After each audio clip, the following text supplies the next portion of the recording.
We're two boating enthusiasts. One of us has also some experience in parachuting and parasailing. We tried out a new type of sail. The sail is a parachute.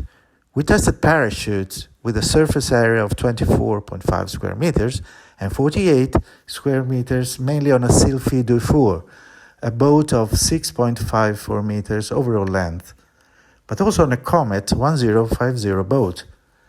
The parachute you see here is the 24.5 meter one. This one is the 48 square meters parachute. We concluded that it is possible to use it with good performance with a wind ranging from 130 to 230 degrees. This means a plus minus 50 degrees from the straight downwind direction. The parachute manages itself and it does not deflate until you are on a beam reach.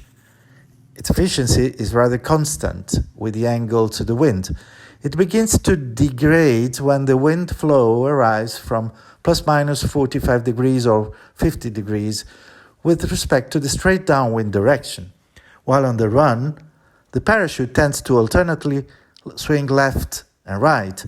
We believe that the mast triggers the turbulent oscillation, leading the sail to swing into starboard and portboard of the bow between the two tacks, a sort of undampened oscillation.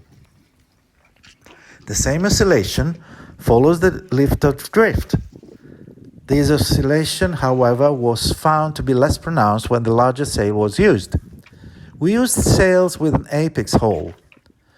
It must be said that there are other perforated sails. However, as far as we know, they are modifications made to pre-existing types of sails to improve their stability and performance. In those cases, the purpose of the hole is to direct the airflow on average downwards.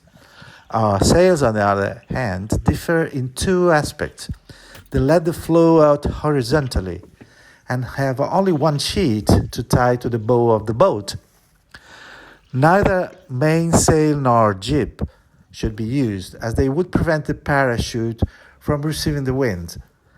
The spinnaker top leader or masthead halyard must be used to hold the parachute in place.